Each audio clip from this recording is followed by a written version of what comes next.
Continuing Marx's chapter on the expropriation of the agricultural people in Europe. Okay, we're on page 272 if you have this same old edition that I picked up at a bookstore. The process of forcible expropriation of the people received in the 16th century a new and frightful impulse from the Reformation. Okay, Reformation. Maybe now we'll hear the anti-Christianity Marx is so famous for. I don't know, we'll find out. So, a new and frightful impulse from the Reformation, and from the consequent colossal spoliation of the church property. The Catholic Church was, at the time of the Reformation, feudal proprietor of the great part of the English land. The suppression of the monasteries, etc., hurled their inmates into the proletariat. The estates of the church were, to a large extent, given away to rapacious royal favorites, or sold at a nominal price to speculating farmers and citizens, who drove out en masse hereditary subtenants and threw their holdings into one. I don't know. Doesn't seem particularly anti-Christian, does it? In fact, it seems to read the Catholic Church in a positive light.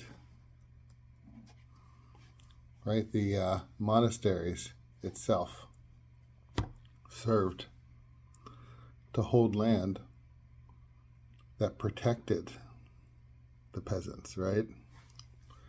So the peasants who had already been moved out of the ever-enlarging land as feudal lords declared themselves not the heads of their families, but the property owners, and then removed those people who had just as much right to the land from the land into the cities. And now even more were with the Reformation, and particularly the English Reformation, which I don't think was a particularly religious one, right? I'm not sure that any Protestant really believes that Henry VIII should have been the head because he wanted to lop the heads off of his wives and marry over and over again, right? Not on Christian basis anyway. You know, it's I think it's a pretty fake reason to have a church, right? And you know in your heart, it's not a Christian thing, the foundation of that church. And the removal of all of the monasteries to raise money, right?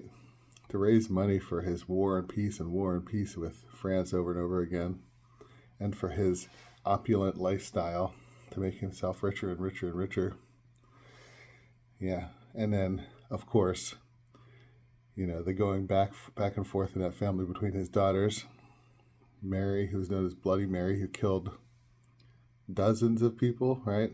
And then Elizabeth, who's known as such a great leader who killed thousands and thousands of people for religious reasons. And again, put religious in quotes there because it doesn't seem particularly religious, that family at all. Okay. Yeah, so drove out en masse the hereditary subtenants.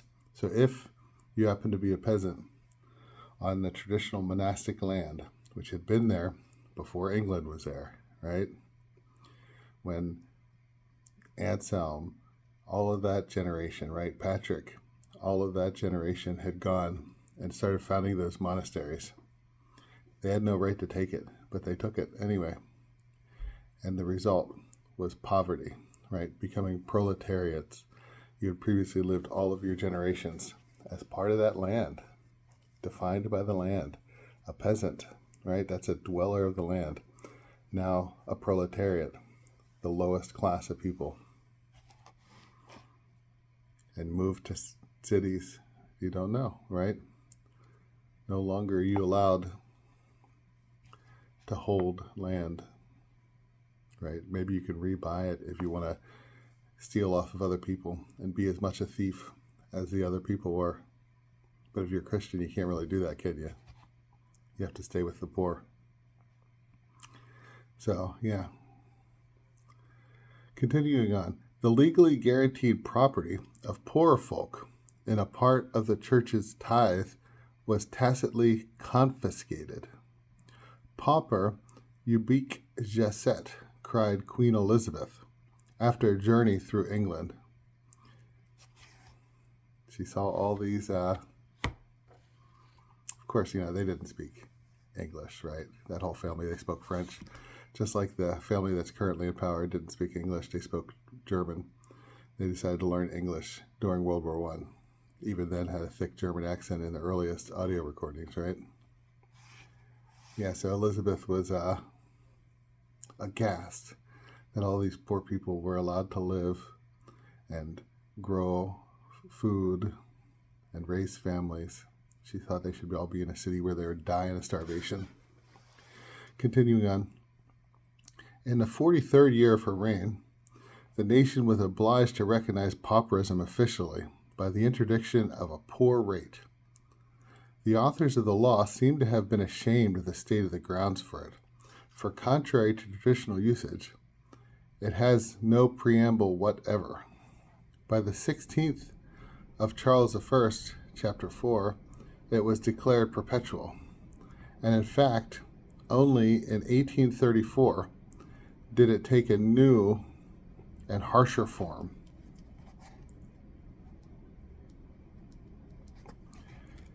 These immediate results of the Reformation were not its most lasting ones.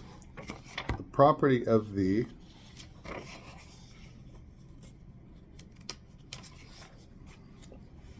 church formed the religious bulwark of the traditional conditions of landed property. With its fall, these were no longer tenable.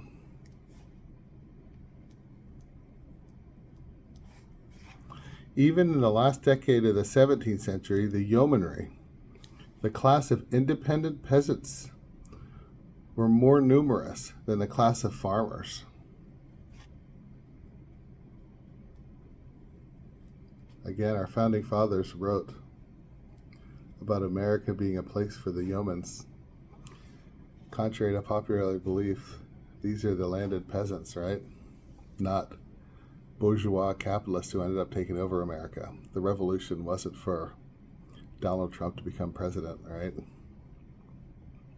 It was for small landed peasants, 4 acres, self-sufficient, independent peasants, even though our laws have been twisted to be for the bourgeoisie, those people who destroyed the peasantry in Europe. They had formed the backbone of Cromwell's strength, and even according to the confession of Macaulay, stood in favorable contrast to the drunken squires and to their servants, the country clergy, who had to marry their masters' cast-off mistresses. About 1750, the yeomanry had disappeared.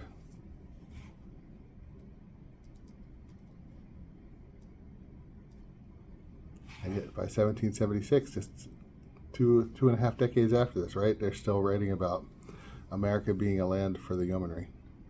They didn't disappear. They were moved off to another country. About 1750, the yeomanry had disappeared, and so had, in the last decade of the 18th century, the last trace of the common land of the agricultural laborer.